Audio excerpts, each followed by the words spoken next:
Allez, bonjour à tous, on est parti pour une analyse de VeChain. On verra VeChain sur du très long terme, sur du moyen terme et sur du court terme globalement. Donc d'un point de vue weekly, donc pour vraiment là de l'investissement, pour voilà, tout simplement de l'investissement spot, pas pour de l'achat levier, on a assez bien retracé. On est sur un gros niveau de support.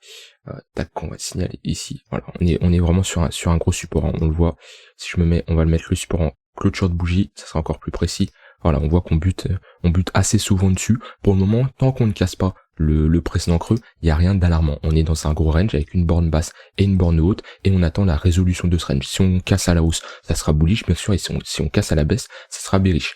Si on casse à la hausse, on pourra revenir à minima dans notre zone de rechargement de short de ce mouvement-là, donc entre les 0,118 de Fibo et les 0,786. Donc on pourrait retrouver un VET au niveau des 6-7 centimes de dollars. Ça serait une forte probabilité si on casse à la hausse. Si on casse à la baisse, par contre, on pourrait revenir chercher ce gros support ici, qui ferait office de ligne de coup de notre précédent W. Ici on a fait un pullback sur ce niveau-là et on pourrait revenir chercher donc au niveau des 1 centime de dollar. Donc ça nous ferait une belle chute quand même, on serait sur au moins un moins 60%, moins 50%. Donc voilà, si on casse à la baisse, c'est notre prochaine target. Mais pour le moment, le support il tient bien. Je n'ai pas de boule de cristal, mais d'un point de vue localisation long terme, on est sur un très bon niveau. D'un point de vue momentum, donc est-ce que c'est les acheteurs ou les vendeurs qui détiennent le momentum? On voit qu'on a un momentum assez bullish parce qu'on a validé cette divergence haussière. Ici, on a une divergence haussière. Qu'est-ce que ça veut dire? Tout simplement, les acheteurs récupèrent le contrôle du momentum. Donc on a des vendeurs qui sont de moins en moins puissants. Les baisses sont de moins en moins puissantes du côté des vendeurs. Ça veut pas dire qu'on repart dans une tendance haussière, mais ça veut dire qu'on a un momentum tout simplement bullish. L'OBV qui nous indique tout simplement l'entrée d'argent et sortie d'argent de cet actif, et on est sur un OBV assez plat, mais ça reste intéressant vu qu'on a un prix qui baisse. On a quand même un OBV qui fait des M. On va aller voir en daily si depuis la baisse qu'on a connue on a de l'accumulation ou pas. On a un OBV qui suit le prix tout simplement, donc rien d'alarmant, juste un OBV qui suit le cours, donc on a ni divergence, on a juste une convergence. Donc voilà d'un point de vue long terme, mais pour la localisation, d'un point de vue où se trouve le prix, si vous avez comme objectif 5 ans, 3-5 ans en termes d'investissement long terme, on peut être sur des niveaux très intéressants. À vous de voir si le projet de VET vous correspond et si vous pensez que c'est un projet qui est viable sur le long terme. D'un point de vue, on va aller voir en daily là où on se trouve. Hop, on va supprimer tout ça. On est en bas de notre range. Voilà, ici on a un gros niveau. Tac. On est en bas d'autre range, on chasse un peu la liquidité, hein. Un coup on s'attaque au shorter, un coup au long, et là on a peut-être une accumulation week-off. Je vais passer en 4 heures après pour voir ce qu'on a. En daily, donc sur du moyen terme, on a une divergence haussière qui n'a pas été encore validée. Ici on a une divergence haussière donc potentielle, elle sera validée, tac, que si on casse ce niveau-là, on validerait tout simplement un W sur le MACD. On voit qu'on a une contraction, creux, plus haut, de plus en plus haut, et sommet de plus en plus bas. Donc on a une contraction, et si on casse, il nous faudrait casser ce niveau-là, on aurait une divergence haussière qui serait validée sur le MACD, et on aurait du coup des vendeurs qui seront de moins en moins forts. De toute façon déjà on le voit, on a une première baisse de prix ici de moins 33%, une seconde baisse ici d'à peu près moins 18%, on retrace et on a une deuxième correction de moins 11%. Donc les chutes sont de moins en moins puissantes. Voilà pour le 4 heures, et d'un point de vue localisation, on se trouve en bas de notre range. Ce qu'il faudrait, ça serait casser ce niveau-là. On aurait un W qui se validerait sur le prix, et même si j'aime pas la prise de liquidité, c'est un W, on va dire un peu bancal, mais on pourrait avoir quand même un retournement vu qu'on casserait les précédents sommets. D'un point de vue 4 heures, tac.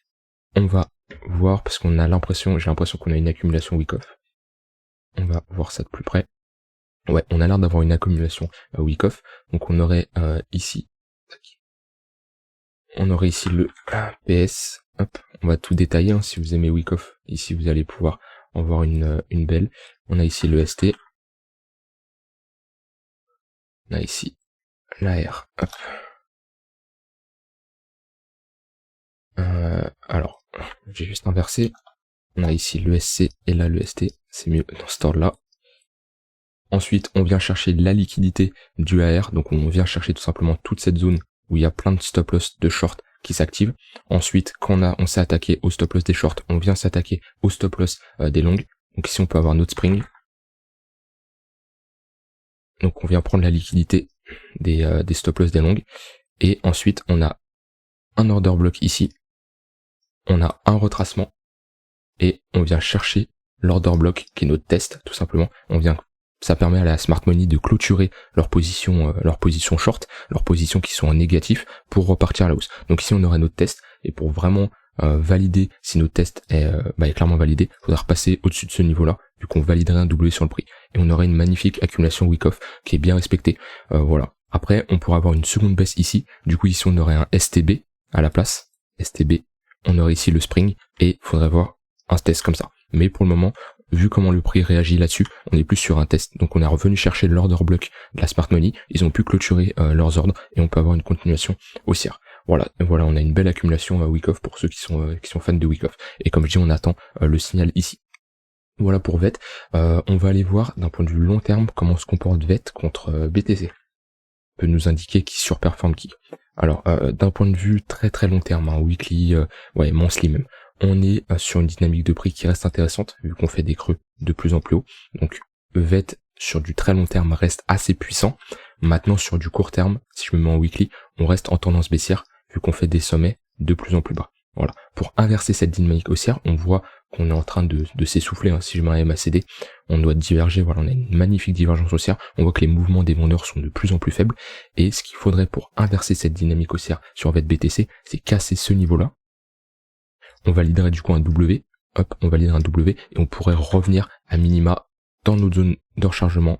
Donc on a les 0,382 qui est le premier dans notre première target et on pourrait revenir chercher les 0,786 et les 0,118, notre zone de rechargement de short. Ou si les institutions veulent avoir une continuation baissière, ils font tout simplement un M-top, une distribution week-off pour avoir une continuation baissière. Mais sur VET BTC, on est sur un assez bon niveau quand même. Sur VET ETH, alors est-ce que je peux avoir plus d'informations? Hop, sur VET ETH, on avait cassé le point le plus bas, mais on est aussi, alors j'aime bien regarder VET ETH parce que c'est vrai que il nous avait fait de belles réactions sur ce support. Là on l'a cassé à la hausse et on pourra avoir un rejet, à voir comment se comporte le prix. Tant qu'on ne clôture pas, on peut estimer qu'on est dans un énorme range avec ici une borne haute et une borne basse. Si on casse à la hausse, ça sera plus intéressant d'avoir du VET que de l'ETH, et si on casse à la baisse, ça sera plus intéressant d'avoir de l'ETH contre du VET. On a une divergence baissière, et là ce qu'il nous faudra c'est la cassure de cette ligne de coup, et on pourra avoir un bon retracement. Ça voudra tout simplement dire que VET surperforme Ether. Et si VET surperforme Ether, il y a de fortes probabilités que VET surperforme le BTC. Voilà, j'ai rien d'autre à ajouter là-dessus. Voilà, je vous ai vraiment montré mon analyse long terme, court terme, moyen terme.